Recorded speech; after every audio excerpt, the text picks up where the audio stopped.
What is up, guys? It is Marcus with Yu-Gi-Verse. So today I've got sort of a weird profile for you back from the good old days of Yu-Gi-Oh! Back before links and all that Retro stuff. style. Here with my main man, ZARC. What's up? So what do you got for us today? Today we got Bujins. I think that this deck is a fun casual deck. You can't use it too competitively, but it takes a couple of matchups in the meta pretty well. It has a really good matchup against True Draco, surprisingly, and you'd be shocked what this deck can really do.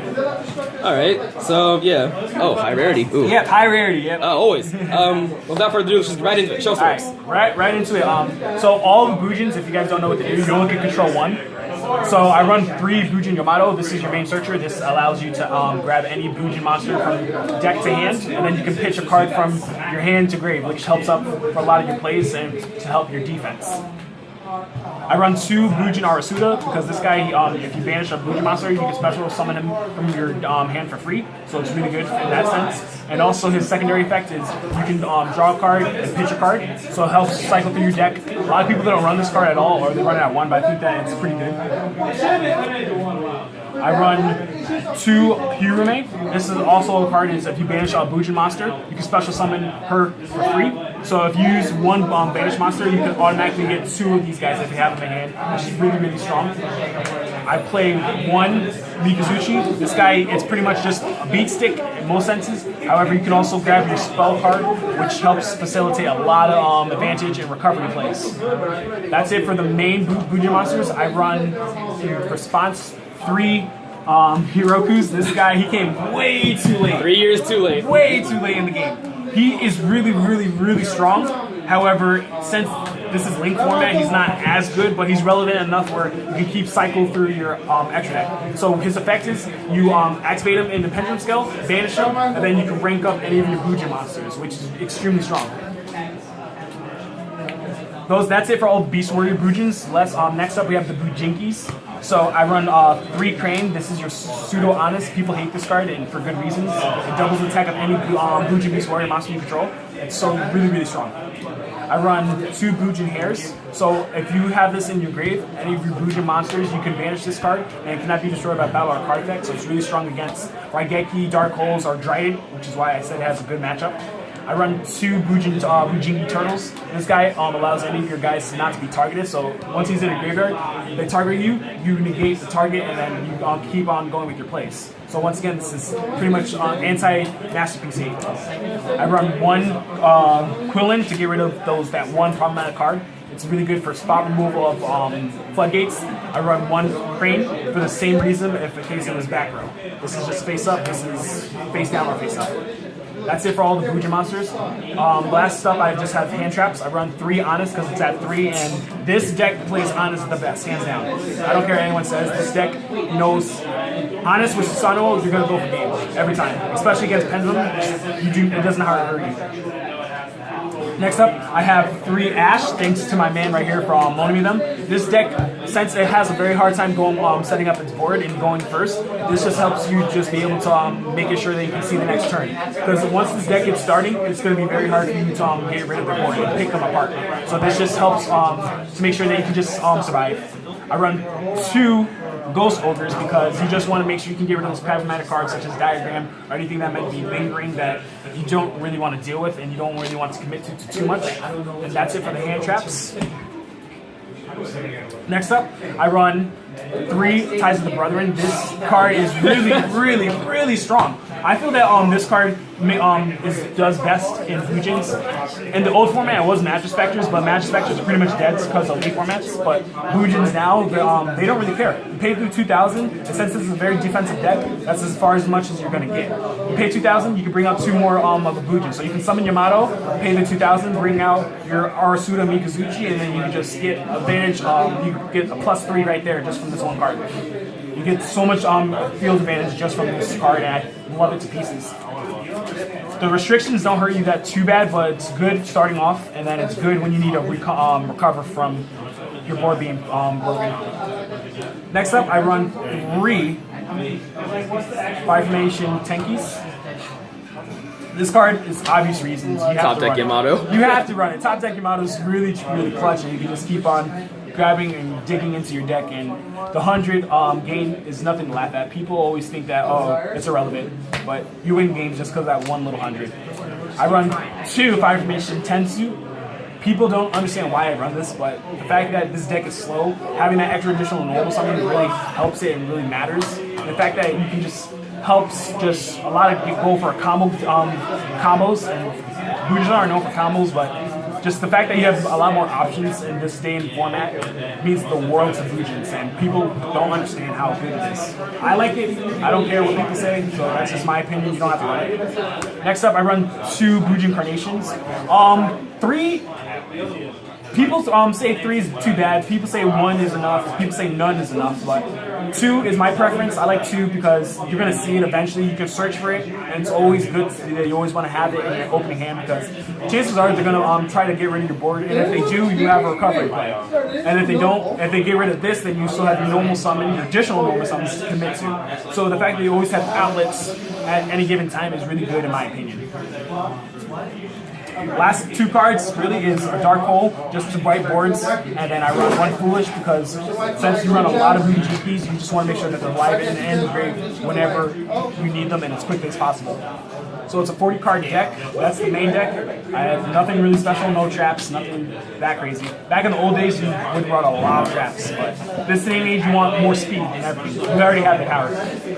I run the ulti Bujin Susanoo with these. I like this rarity better. His lesser platinum his other counterpart, his disgusting counterpart. I like these. Honestly, I love the silver platinum rare. I thought it was very original. But about his effect, basically you detach a copy, then you can add any Bujin monster to your hand, or you can put it into the grave. So this guy, he's busted. He's really is the heart and soul of the deck. You go Yamato, and then you sit on him. You can generate 2 card advantage every single turn, guaranteed. And this allows you to just manipulate your whole field in the game state because you're going to go for defense or you can go for offense whenever you need to. So at 3 is mandatory in my opinion.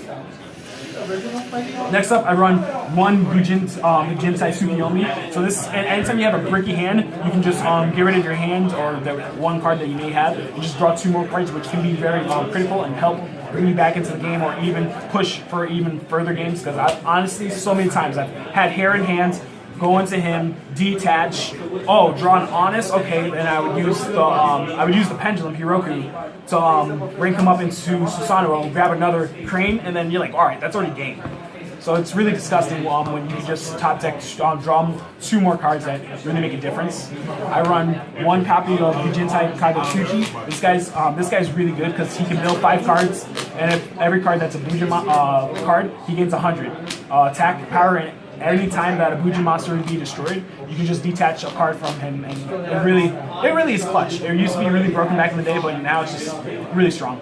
And last but not least, I run 1 Bujin Ki, not Bujintai, but Ki Materasu, because this card is really busted. I'm even thinking about bumping it up, but at this point in time, I think it just 1 is good enough. So what she does is, during your turn, you can also summon a banished Bujin monster from your banished pile. So if this is Susanoo is banished, you can detach, bring them out. And since the new ruling, it doesn't go into the Link Zone monster, it goes straight back into the main monster zone, which is really good. And you can combo it off with Hiroku. And then her other effect is during your opponent's turn, you can detach and add a banished monster back to your hand. So if this is banished, you can just bring it right back to your hand and try to bring it out some other natural way. But I usually go for more of either crane or go for something that I can just add more aggro back to it if it's during my opponent's turn.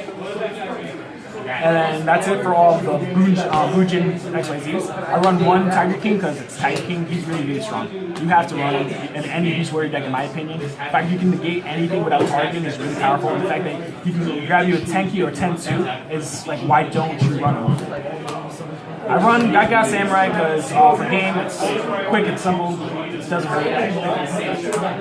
1 Cowboy for game for obvious reasons. I couldn't choose, so I'm like, you know what? Just run both. They're both really good in their own aspects, and I appreciate it. This to steal those problematic monsters because sometimes you really can't commit to anything too hard, and sometimes you just really need to get rid of that 1 monster in order for Yamato to really go off and for users to really put yourself back into the game, or even just go over the top and win it. One Castel for obvious reasons. This card is spot removal for those problematic cards. And last but not least, I won one Diamond Dial because same reason for Castel, but you can get rid of it for good and by destroying it, and you don't have to destroy it yourself, since we run a lot of Beast Warriors, which is pretty good. That's it for the deck. I really think that this deck is really good. It's powerful. It's not good enough to go to a regional yet, but it's yet.